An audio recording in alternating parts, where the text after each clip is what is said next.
How's your club reacted to the peaks and valleys of a season that's seen them pushing 180-man games lost and yet still find themselves competing for a playoff spot with a month to go? Oh, I love when the questions open from you, Hen. Thank you.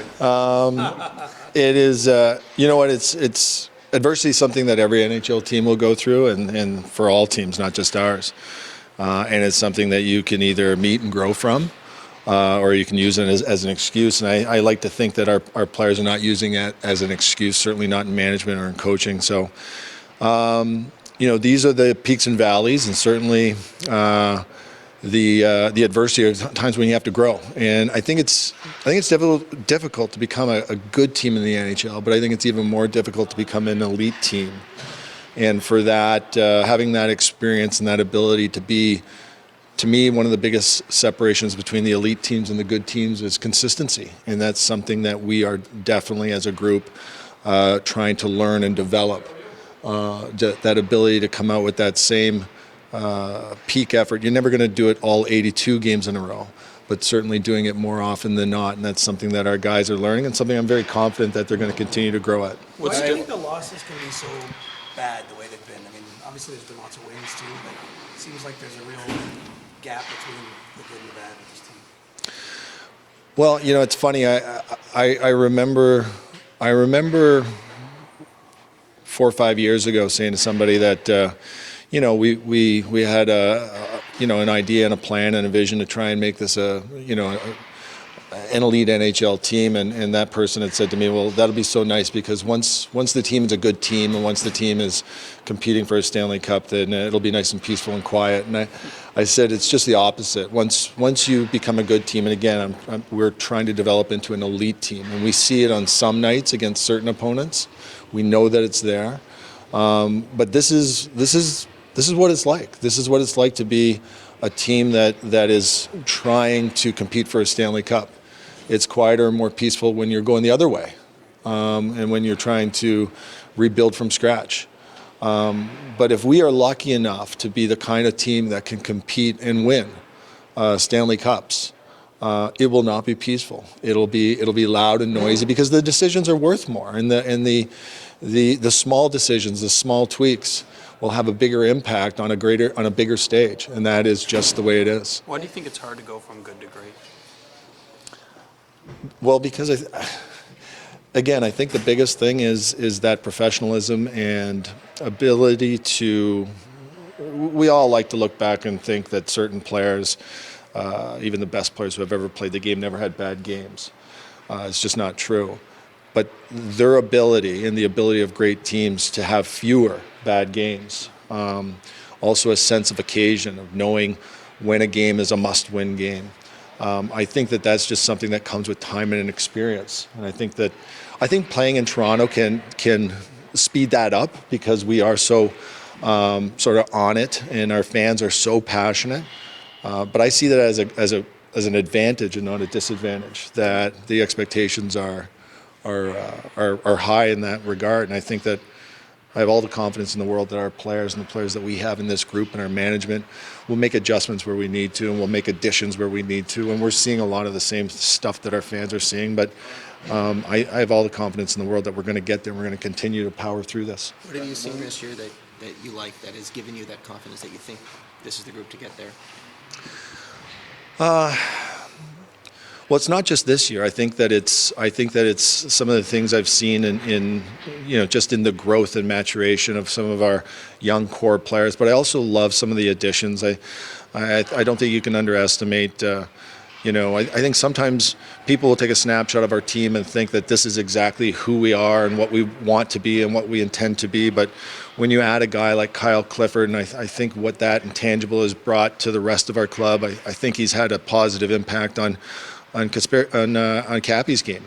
And I think having more Stanley Cup champions and more leaders, getting Muzzin re-upped, and then just sometimes with time, as players grow from experience and get that scar tissue, I just think that, obviously we've had some real adverse moments and real sort of highs and lows. And there are certain moments where other people or even you might even question yourself sometimes and say, how are we going to react in their next game? And for me, it's always, what do we do in our next game? And there have been some occasions where those questions have been valid and they've been really out there, and our guys have really stepped up. So it's just a matter of them developing that professionalism and consistency, which is not unlike a whole lot of other guys that are 22 and 23. And we were all there at one point. We spoke differently at 22 and 23 than we did at 27 and 28. And that's just a fact. And we want to get them there as quickly as possible, like our fans.